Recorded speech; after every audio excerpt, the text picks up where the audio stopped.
नमस्कार। आज जो टॉपिक हम करने जा रहे हैं वो है वक्रोक्ति संप्रदाय। सबसे पहले बात आती है वक्रोक्ति संप्रदाय। क्या अभिप्राय है? वक्रोक्ति संप्रदाय क्यों आया?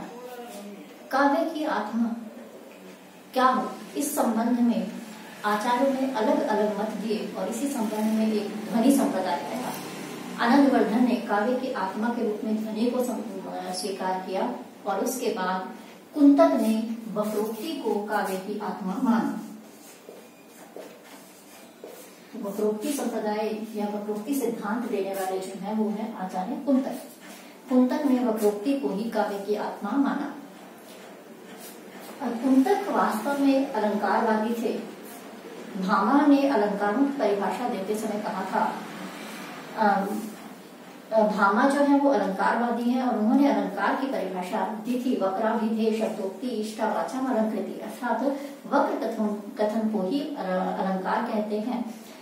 कुंतक ने उसी वक्रता को काव्य का मूल मानते हुए वक्रता का इतना अध्ययन किया, अलंकारों के मूल में रहने वाली वक्रता का, कि वक्रोक्ति अलग से ही एक संप्रदाय दिखाई देने लगा। इस तरह से कुंतक ने काव्य की आत्मा के रूप में वक्रोक्ति को स्थापित किया और ग्रंथ लिखा वक्रोक्ति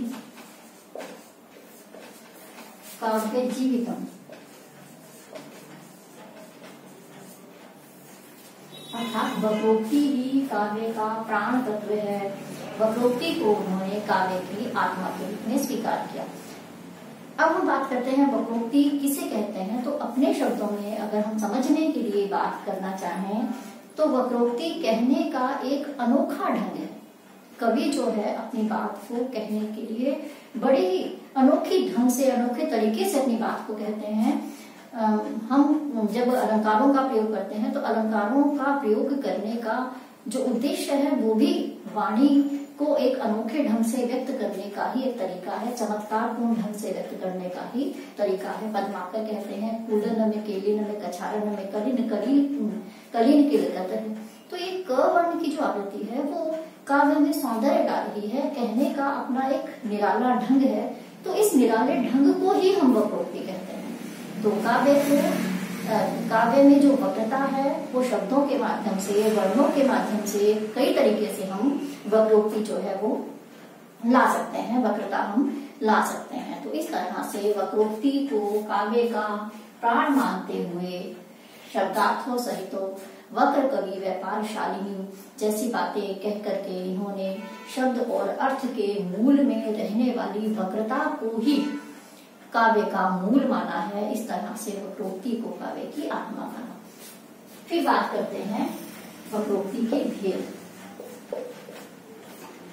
वक्रोक्ति के 6 भेद हैं जो कुंतक ने माने हैं। पहला है वर्ण वक्रता।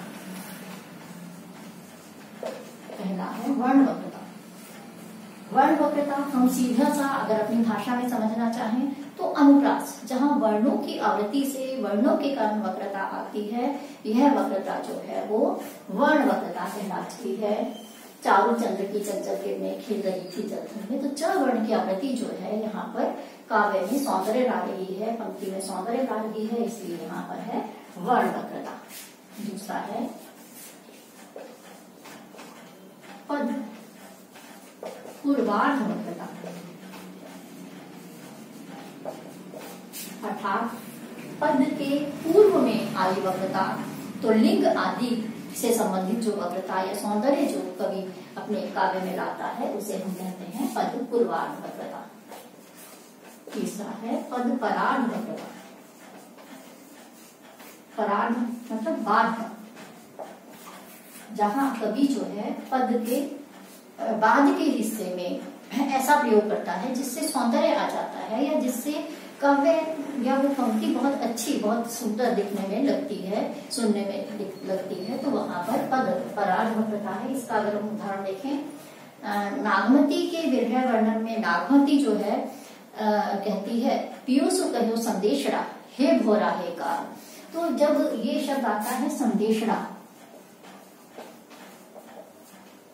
संदेशड़ा शब्द में संदेश में ड़ा प्रत्यय लगाने से जो सौंदर्य आया है, जो भावाभिव्यक्ति हुई है वो अपने आप में अद्वितीय है। तो यहाँ पर जो है पदपराग वक्रता है, यानी कि प्रत्यय आदि के माध्यम से जो सौंदर्य काव्य में आता है उसे हम पदपराग वक्रता कहते हैं। बस वक्रता का मतलब हम लेंगे कहने का अनोखा ढंग, कहने कभी बात को कहने का एक ऐसा ढंग जो प्रभावशाली बन पड़ता है, उसे हम वक्रता कहते हैं। नंबर 4 हम करेंगे वाक्य वक्रता। जहां पर वाक्य में वक्रता हो, तो वाक्य में वक्रता लाने का जो ढंग है वो अलंकारों के माध्यम से ही समझ लीजिए होता है। तो ऐसे में अर्थालंकारों में वाक्य वक्रता रहती है। अर्थालंकार जो है वो एक तरह से वाक्य वक्रता के उदाहरण में हम कर सकते हैं। उषा सुनहरे तीर बरसती जय लक्ष्मी से उदित हुई, तो उषा सुनहरे तीर बरसती, तो यहाँ पर जो वक्रता है उषा को सुनहरे तीर बरसाते हुए बताया है, तो यहाँ वाक्य वक्रता कहने का जो ढंग है वो जो है वाक्य वक्रता। अब हम बात करते हैं नंबर 5 प्रकरण वक्रता।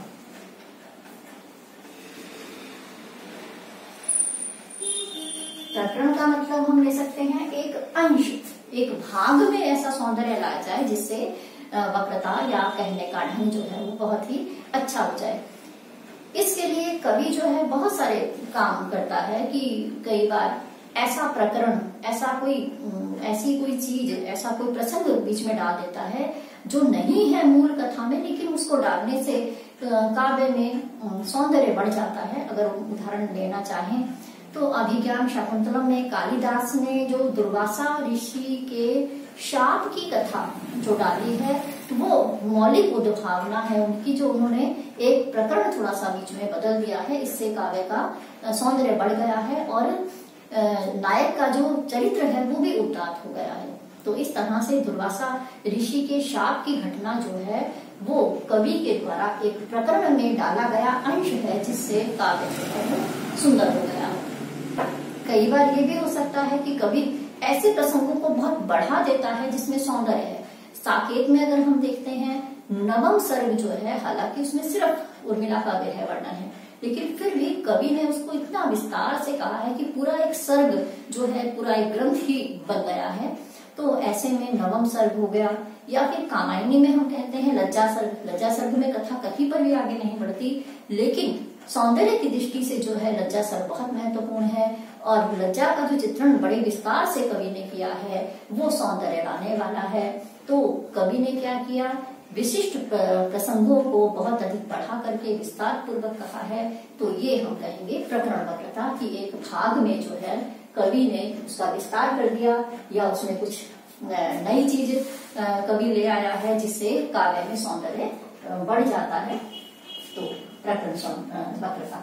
अब हम बात करते हैं नंबर 6 की प्रबंध वक्रता। प्रबंध वक्रता, प्रबंध काव्य में कवि बहुत तरीके से जो है अपनी बात को कहने के लिए प्रयोग कर सकता है। इसमें कई बार कवि जो है मूल कथा, या जिसे हम कहते हैं आकर कथा, मूल कथा में जो रस है उस अंगी रस को बदल करके जब काव्य अपने तरफ से लिखता है तो उसका अंगी रस परिवर्तित कर देता है।